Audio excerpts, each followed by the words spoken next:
So my name's Simon Rowe, I'm the founder of Sleepbus. We are here now in the Sleepbus warehouse with our Bundaberg Sleepbus. This is the one that will be heading up to Bundaberg, and we've just finished doing part of the Raptor paint on this one.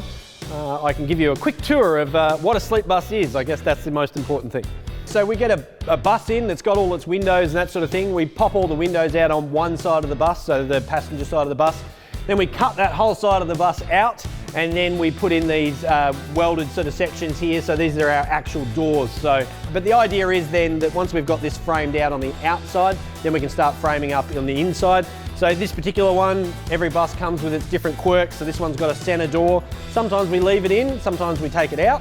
This one we're going to leave in and sort of make a different pod. And then basically how a guest gets in, there'll be an aluminium ladder. It's actually a dock ladder for rivers and things like that. But it clips into there, and then you can just climb up into your pod, and then we take that away and we load the next one and the next one. And it just helps us control boarding process of people that need a safe place to sleep. The history of Sleepbus is that I wanted to do something about people sleeping on the street. I went undercover as a homeless person into a shelter and pretty much pooed my pants the whole night. It was just scary, and I came out of there thinking, how can I give people a door? Just wanted to give them a door, not a tent or a swag or something like that. I wanted to give them a door, so this is the crazy contraption that I came up with. So the idea is that these doors can open all or individually. Everybody gets their own individual sleep pod, so they don't have to share with anybody they don't know. But also each pod has its own toilet as well, so they don't have to leave the pod during the night. It has clean sheets, memory foam mattresses, doonas, pillows, the works. They've got a little light as well inside. They've got a USB charger, so they can charge a phone or something like that. They have an intercom, so in the front of the bus we have a caretaker that stays on board all night and just looks after everybody. So if anybody wants to leave during the night, they just call through, we can open up their door, let them out. Our only rule is what we call the quiet enjoyment rule. So you can get on Sleepbus and enjoy all the services that we have available. You can't come and go. So we don't want people disturbed, and it's a bus, right? So if you're coming in and out, it rocks and that sort of thing. So we want to make sure that people can enjoy a quiet night's sleep. But if you want to leave in the middle of the night, you can leave, just don't come back again that night, but you're welcome to come back again the next time. So that's pretty much it. We've got ducted heating and air conditioning for every pod as well. We have adaptable pods, so we have bunk beds that we can set up as well. We have sometimes in our Sleepbus vehicles, we can take out the inner wall. So if it's a big family that rocks up, we can cater for them. And then we have large pods at the back as well. So sometimes that's good for somebody that might be a bit more claustrophobic, or if they've got a pet. We tend to find guests have giant dogs sometimes. So all pets are welcome on Sleepbus, so we can try and cater for everybody. So I Raptor all the buses. I have to do that process, that's on me.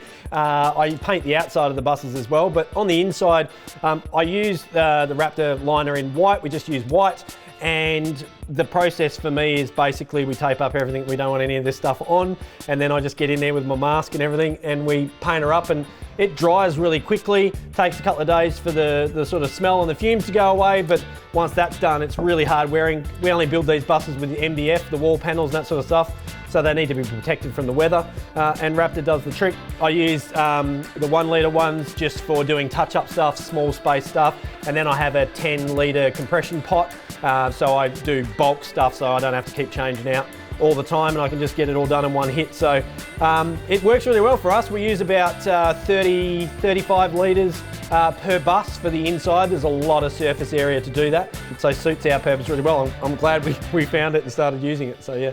So here we are, this is a finished Sleepbus. This is the Sydney Sleepbus. This is actually the first one we ever used Raptor for, and we used to carpet them and then we vinyled them, but it just takes too long. Raptor is so much quicker, and it still gives that level of protection that we need. It's easy to wipe down and clean, so it works really well for a Sleepbus.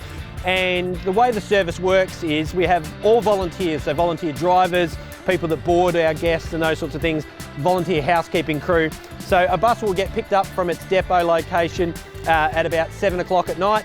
Then it gets driven to its parking location. So say if this was its permanent parking location, it'd come here at 8 o'clock at night. At 8:30 we'd start boarding guests. Anybody that needs a safe place to sleep would come up, and we'd just take their name and show them how everything works and tuck them into bed. Then doors close at 10 o'clock, bus stays here all night. We have a caretaker that stays on board up the front of the bus all night. They have security cameras around the outside of the bus so they can check out what's going on if need be. Then our guests get a wake-up call at about 6:45, and then at 7 we start opening up the doors, offboarding our guests. Volunteer driver will come back and pick up the bus, take it back to the depot, and then our volunteer housekeeping crew will clean it, reset it, remake all the beds and everything, clean the toilets, all that sort of stuff, ready for the next night, then we'll go again. Anybody can volunteer for Sleepbus.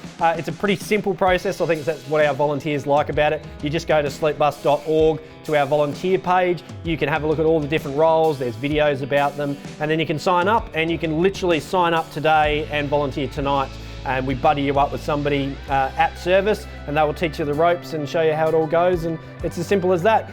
If you want to support a safe sleep, provide a safe sleep, you can still go to sleepbus.org and you can donate. It costs about $6 to provide somebody with a safe sleep, so you're welcome to donate $6 or more.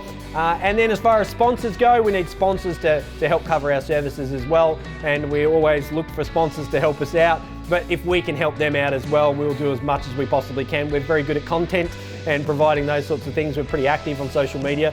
So yeah, anybody that wants to help out, pretty much you can get in contact with me at sleepbus.org. All the emails come to me, so it's pretty simple.